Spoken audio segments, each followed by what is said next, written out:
Bom dia. Bom dia, Isabela. Vou esperar mais 2 minutinhos, ok?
Bom, pessoal, bom dia então.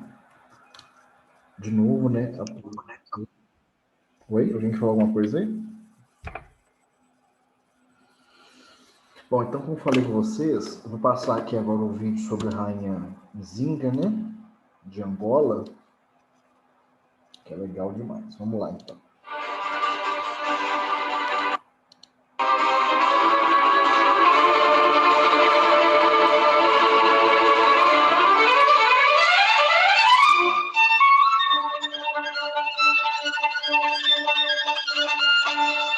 A rainha Ginga, que durante o século XVII governou Dongo, um reino da África Central, onde hoje é a parte norte de Angola, chegou ao poder graças à bravura militar, à manipulação religiosa, à diplomacia e à notável compreensão militar.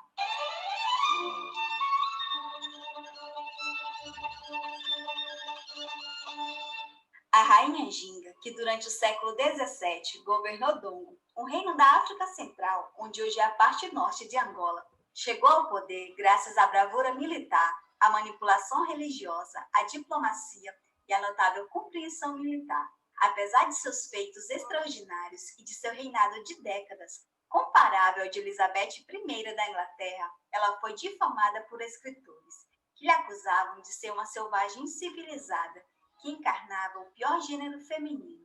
Era acusada também de desafiar as normas do gênero, ao vestir-se de homem, liderar exércitos, ostentar haréns de homens e mulheres e rejeitar as virtudes femininas de criar e cuidar dos filhos. Porém, a vida de Ginga de Angola foi além disso. Ela conquistou o reino de Matamba e governou juntamente com o reino de Dongo por 3 décadas. Desafiou 13 governadores, fez importantes alianças, teve contato direto com o Papa e implantou o cristianismo no seu reino. Mesmo com todos esses feitos, a rainha de Angola não está no mesmo patamar de mulheres igualmente fortes. Por isso, daremos vez e voz a essa personagem controversa e esquecida pela história ocidental. Estamos agora sobrevoando a Floresta Nacional dos Carajás, uma das raras áreas conservadas com bioma maduro.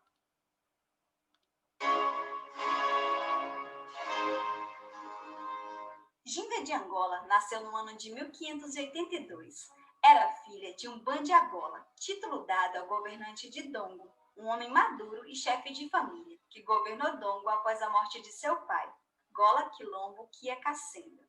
Sua família era composta de uma esposa principal, numerosas concubinas e filhos. Sua mãe se chamava Quenguela Kakombe e era a concubina favorita de um Bandiagola. Com ela teve 4 filhos: Na época da chegada dos portugueses no Congo, por volta de 1483, Dongo era o segundo maior estado da África Central, ao que corresponde hoje boa parte da Angola moderna. Angola tem esse nome porque deriva da palavra Angola, título de governante de Dongo. Sua população era chamada de Ambundos. Era uma região de muitas montanhas, porém terras férteis, rios navegáveis e oferecia proteção natural. Sua capital era Caçaba. O reino dividia-se em 17 províncias, que incorporavam 736 divisões territoriais, chamadas moringas. O Gola tinha controle administrativo e fiscal dessas regiões. As pessoas que viviam em Dongo eram divididas em 3 categorias: pessoas livres, que eram a maioria, servos, também chamados de quijicos, e escravos, que eram prisioneiros de guerra e estrangeiros, chamados de mubicas. Os antecessores de Ginga lutaram contra a invasão portuguesa e consolidaram Dongo como uma força poderosa na África Central.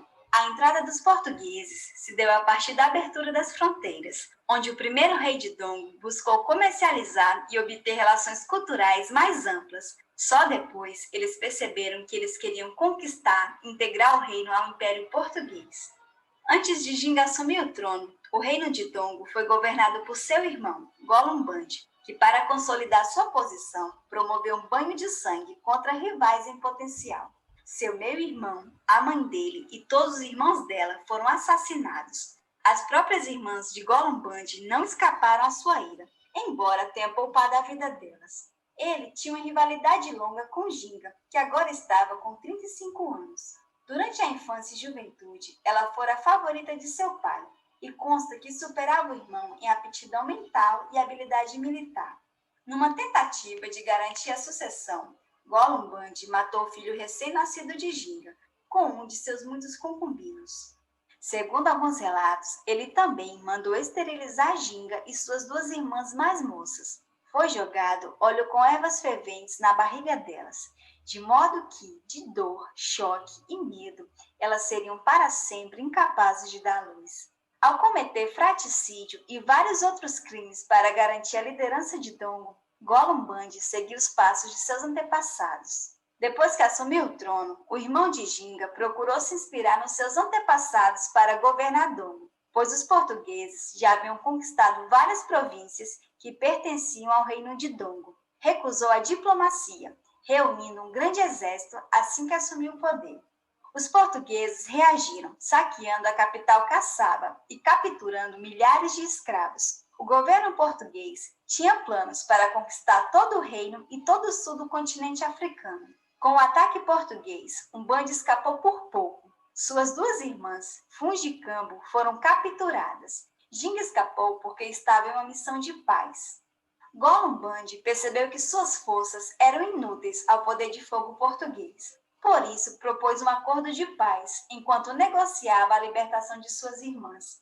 O governo português ordenou o pagamento de 100 escravos anuais e que todas as províncias pagassem tributos a Portugal. Não vendo nenhuma opção militar para restaurar seu reino, Golombandi decidiu designar sua irmã Ginga para chefiar a negociação de paz. Ginga vivia no reino de Matamba, a leste de Dongo. Embora soubesse que ela nunca o perdoou pelo que ele fez, ele sabia que ela nutria ambições políticas, tinha seguidores fiéis e estava decidida a conter o avanço português.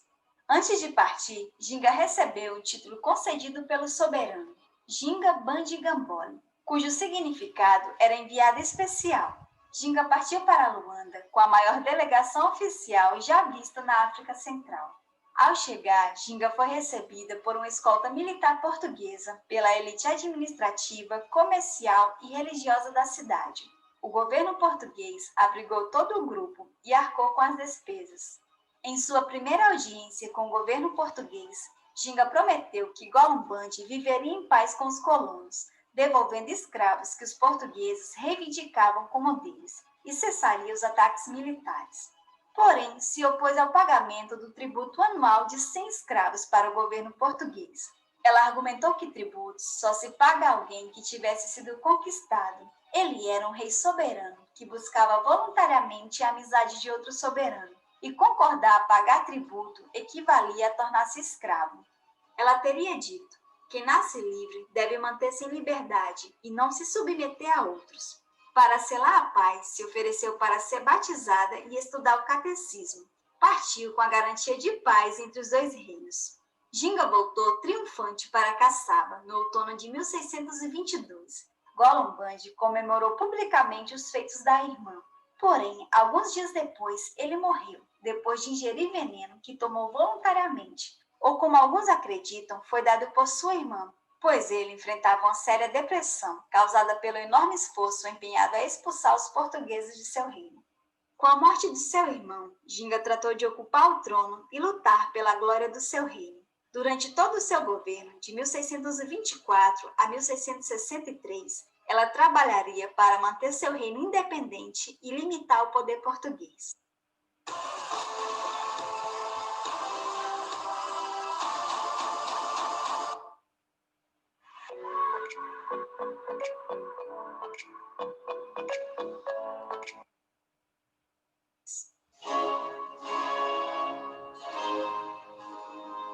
Ginga destacou-se desde seu nascimento. Seu parto foi na posição que hoje chamamos de virado, com o rosto virado para cima. E, além disso, o cordão umbilical estava enrolado no seu pescoço. Segundo algumas crenças dos Zambundos, um bebê nascido desse modo não natural não teria uma vida normal, e a maneira que uma pessoa nascia previa seu caráter quando adulta. Ao nascer, seu pai a batizou de Ginga, da raiz quimbundo Unginga, que significa torcer, virar, envolver. Na sua infância, mostrava uma habilidade intelectual e física que a diferenciava de outras jovens da corte. Além de ser a preferida de seu pai, até chegar à sua idade adulta, Ginga aprendeu com entusiasmo as atividades políticas, militares e os rituais, geralmente reservado aos filhos dos governantes. Ela também foi uma estudante dedicada das práticas e dos costumes da corte. Ginga também era conhecida por superar seu irmão na habilidade com machado de guerra, símbolo real do povo de Dongo. Ela também deixou claro que o fato de ser mulher não a impedia de desfrutar das mesmas liberdades que os homens. Ela tinha um grande número de escravos, tinha vários concubinos e teria tido vários amantes ao longo de sua vida. Quando jovem, levou uma vida sexual ativa. De acordo com Cavazzi, missionário e biógrafo de Ginga, um funcionário escandalizado com os muitos casos amorosos de Ginga, disse a ela que seu comportamento era um desrespeito à corte de seu pai. Ele pagou caro pelo crime de dar conselhos não solicitados a alguém superior. Ginga mandou matar o filho do homem franco diante dos olhos dele. Depois mandou matá-lo. Com as constantes derrotas de seu irmão, Ginga decidiu viver fora da corte e começou a consolidar uma base forte de apoio. Ela era uma mulher forte, que tinha orgulho de suas tradições. Enquanto esteve em Luanda negociando a paz com os portugueses, se recusou a vestir roupas portuguesas, escolhendo trajes zambundos, que eram numerosos panos. Seus braços e pernas estavam cobertos por joias inestimáveis. Durante a visita aos portugueses, ela percebeu que eles tinham um modo de humilhar líderes derrotados. Enquanto o governador se sentava numa cadeira coberta de veludo bordado de ouro, os criados providenciavam assento para os visitantes, estendendo tapetes no chão. Assim que se sentava no chão, ficava numa posição de subordinação. No entanto, Ginga recusou-se sentar-se no chão. Sem pausa, fez um sinal ativo e sua criada caiu imediatamente de quatro e assumiu posição de cadeira humana. Antes de assumir o trono, Ginga teve de enfrentar a resistência de sua própria família. Como resultado, matou cada um que se opôs ao seu governo, inclusive seu sobrinho de 7 anos. Antes de morrer, seu irmão deixou o menino aos cuidados de um líder chamado Casa. Para colocar as mãos no menino, Ginga propôs casamento à Casa. E no dia da cerimônia, horas depois, ela matou o menino e jogou o corpo no rio. À medida que o poder de Ginga crescia, mais preocupados os portugueses ficavam. O governador português em Angola, Fernão de Souza, alertou o rei que ela estava cada vez mais forte, armando os escravos e conseguindo cada vez mais soldados para expulsar os portugueses do território ocupado em Dongo. Para acabar com os planos de Ginga, Fernão de Souza escolheu seu próprio candidato ao trono de Dongo, enquanto acusavam Ginga de usurpação. O escolhido foi Haile Quiluange, inimigo de Ginga e seu parente próximo. Ele era descendente de Gola Quiluange Kiassamba, fundador do reino de Dongo. As duas linhagens nunca resolveram suas diferenças, e durante o reinado do irmão de Ginga, eles se tornaram aliados dos portugueses. Em 1625, as autoridades portuguesas reconheceram Hara Quiluange como rei de Dongo e vassalo do rei português. Fernão de Souza se concentrou no fato de Ginga ser mulher para desqualificá-la do trono. Ela, por sua vez, disse que o fato de ser mulher não a impedia de governar Dongo. Apesar do sucesso e de sua popularidade, Ginga percebeu que ainda não estava preparada para uma guerra total. A única saída foi usar a diplomacia. Os enviados de Ginga comunicaram às autoridades portuguesas que a paz, sob a liderança da rainha, retornaria em Dongo, assim como as feiras de escravo que ela tinha proibido. A resposta de Fernão de Souza não foi encorajadora. Ele disse ao enviado que a escolha dependia de Ginga. Ela poderia escolher a guerra ou a paz. Para mostrar que desejava realmente a paz, porém sem abrir mão do trono, ela decidiu se batizar e aprendeu o catecismo. Porém, ela nunca rejeitou suas próprias crenças religiosas nem rituais. Mas afinal, por que ela concordou em ser batizada?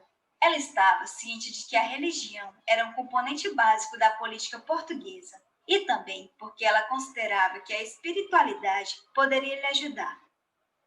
Sabia que com o novo app meu Carrefour eu faço compras sem sair de casa e ainda ganho recompensas? Pois é. Ao se batizar, Ginga recebeu o nome de Ana de Souza, em homenagem à sua madrinha de batismo. Meses depois, Hara Quiluange morreu de varíola, sem ser coroado. Para ocupar seu lugar, foi escolhido seu meio-irmão, Gola Hari. Ele era filho de uma escrava, por isso era considerado ilegítimo pelos zambuns. O novo rei foi coroado em 1626, onde fez um juramento de vassalagem ao rei português e concordou em pagar tributo anual de 100 escravos de primeira, juntamente com outras obrigações. Essas condições foram as mesmas que os portugueses ofereceram a Ginga e ela rejeitou. Ginga foi perseguida, sendo forçada a ir embora de Dongo e se esconder nas ilhas de Quindonga. Com essa fuga, sua popularidade cresceu bastante. Mas, apesar disso, Gola Hari era seu maior obstáculo. Escondida, a legítima rainha mandou cartas a Fernão de Souza propondo a paz, pois já estava cansada de fugir. Porém, ele respondeu de forma negativa a seu pedido. Atormentada, ela caiu numa profunda depressão, trancou-se num quarto e recusou-se a falar com todos. Não obstante, o governador deixou claro que Ginga só tinha mais uma chance. Se ela não se rendesse, os portugueses iriam buscá-la. Através de um emissário, ela indicara que estava disposta a se tornar vassala do rei português, mas não nas condições que os portugueses estavam querendo. Ela não ia desistir do trono, muito menos se retirar da esfera pública. Eles não sabiam com quem estavam mexendo. Como resposta, Ginga proclamou-se Senhora de Dongo. E não parou por aí. Anunciou que Gola Hari era seu escravo e que estava preparada para tornar-se vassala do rei de Portugal, travando uma guerra psicológica contra Gola Hari. Além de enfrentá-lo no campo de batalha, seu poder aumentava novamente, enquanto o de Gola Hari diminuía, e ele se tornava piada entre seu povo e os portugueses. Ameaças de decapitação ou embarque para as Américas não adiantaram nada, ninguém o respeitava. Depois de muita procura, os portugueses descobriram que Ginga estava nas ilhas de Quindonga. Porém, quando chegaram, ela não estava mais lá. Os soldados portugueses procuravam Ginga de dia e noite, deixando um rastro de destruição.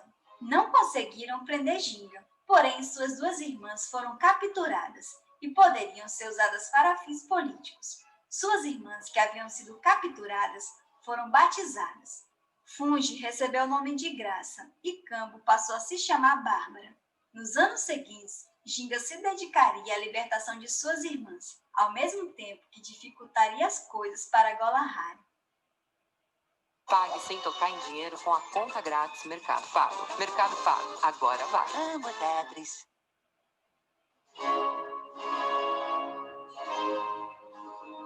Ginga bloqueou a rota de escravos, impedindo o tráfico. Sugeriram então que o novo governador português, Manuel Pereira Coutinho, instalasse uma das irmãs de Ginga no trono de Dongo. Através de seu emissário, Ginga comunicou que desejava o trono e que se eles não concordassem, então sua irmã Cambo deveria governar. Ela estava disposta a pagar os tributos e os 100 escravos anuais aos portugueses. Enquanto fugia, Ginga refugiou-se no acampamento de Kassange, um líder em Bengala, onde no início de 1630 empreendeu a transformação que a tornaria uma das principais figuras do início do mundo moderno. Ela se tornaria chefe de um quilombo e se tornaria líder do povo em Bengala. Esse povo tinha costumes muito diferentes dos seus, a começar pelos sacrifícios humanos e a prática do canibalismo, como algo comum e rotineiro. Ao decidir adotar seus costumes e tornar-se uma líder em Bengala, Ginga teria que passar por alguns rituais, a começar pelo Maja Samba, que era a fabricação de um óleo sagrado feito a partir do cadáver de um bebê recém-nascido. Após a cerimônia, ela passou a se chamar Gola Ginga Gombigá, que significava Rainha Ginga, mestre das armas e grande guerreira. Ginga logo transformou seu exército em uma máquina de combate e conquistou respeito entre os imbangalas. À medida que seu nome se espalhava, mais ambundos e imbangalas aderiam ao seu exército. O primeiro sucesso na carreira militar veio com a conquista de Matamba, um reino próximo a Dongo. Em 1641, um novo ator entrou em cena na África Central, a Holanda, tomando conta de Luanda, até então território português. Ginga ficou eufórica e comemorou muito. Enquanto ela estava preocupada em recuperar suas terras e tornar-se a rainha mais poderosa da região, os holandeses queriam uma fonte confiável de escravos para abastecer o Nordeste brasileiro. A rainha Ginga agora estava com um exército de 80 mil homens e tinha uma aliança com os holandeses. Porém, a aliança com os holandeses durou pouco, pois eles assinaram em segredo uma trégua com os portugueses, que pretendiam atacar seu quilombo. Mas como Ginga sabia disso? Enquanto estava em cativeiro, sua irmã Fungi trabalhava como uma espécie de espiã, enviando-lhe atualizações regulares sobre os planos dos portugueses. Como já previra, seu quilombo foi invadido por um exército português colossal. Como resultado, Ginga e seus funcionários fugiram, deixando para trás armas, joias, tecidos e escravos. Depois da derrota imposta pelos portugueses, Ginga recebeu a notícia que sua irmã informante fora afogada, como castigo por espionagem. Em 1647, ela procurava uma maneira de libertar sua outra irmã e se vingar dos portugueses. No fim de 1648, quando estava com 66 anos, Ginga foi obrigada a criar uma nova estratégia. Com a traição dos holandeses, só restava criar um controle mais forte sobre as terras de Matamba e Dongo, onde eram as principais fontes de escravos dos portugueses. Ela, controlando essas áreas, forçaria os portugueses a negociar com ela. Depois, ela iniciou relações diretas com os capuchinhos, uma ordem religiosa cujos missionários serviriam de intermediários políticos, não só com os portugueses, mas também com altos funcionários da Europa. Depois, ela começou a substituição das práticas imbangalas pelas práticas cristãs.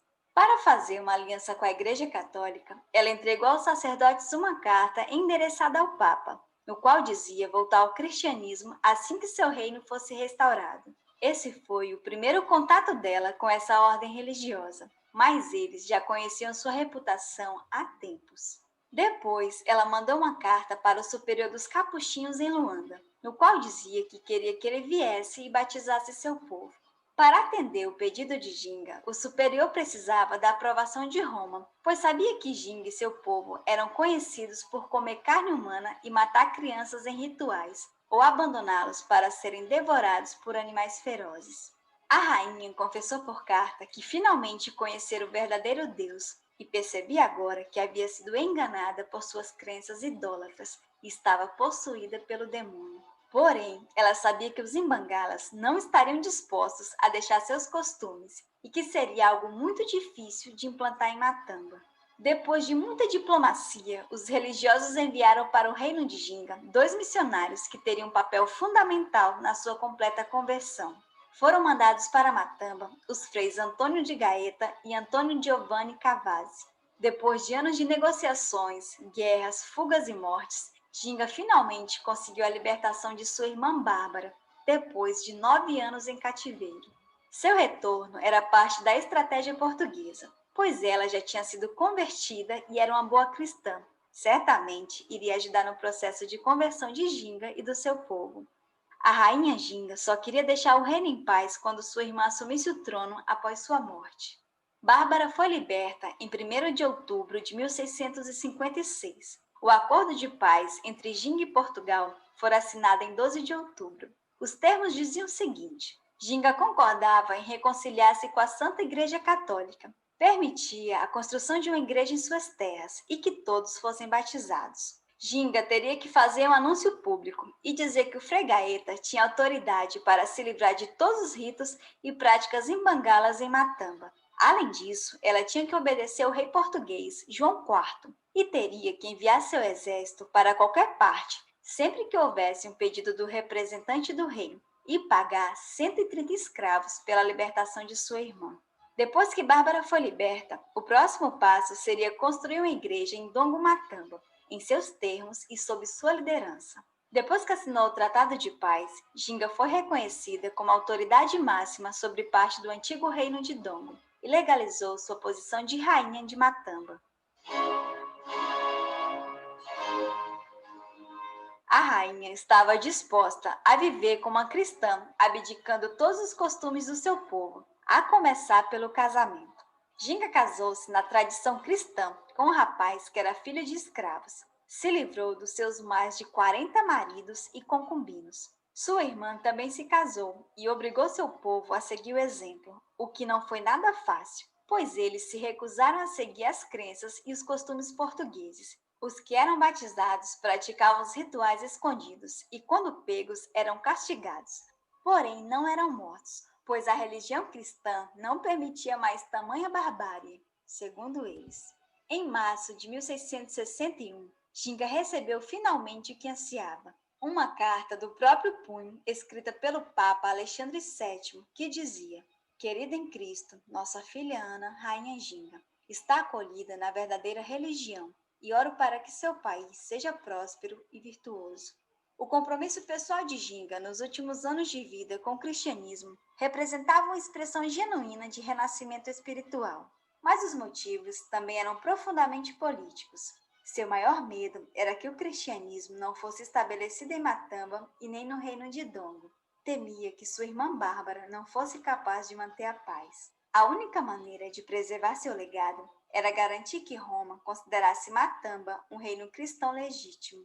No dia 14 de outubro de 1663, Ginga ficou gravemente doente. Ficou acamada, com febre alta que provocava delírios. Quando conseguiu respirar melhor, avisou que sentia que a morte se aproximava. Ela estava com infecção, que se espalhou por todo o corpo, chegando até o pulmão. Seus médicos fizeram várias sangrias, mas só piorou. Ela permaneceu nesse estado por 3 dias, com febre alta e falta de ar, que iam e vinham.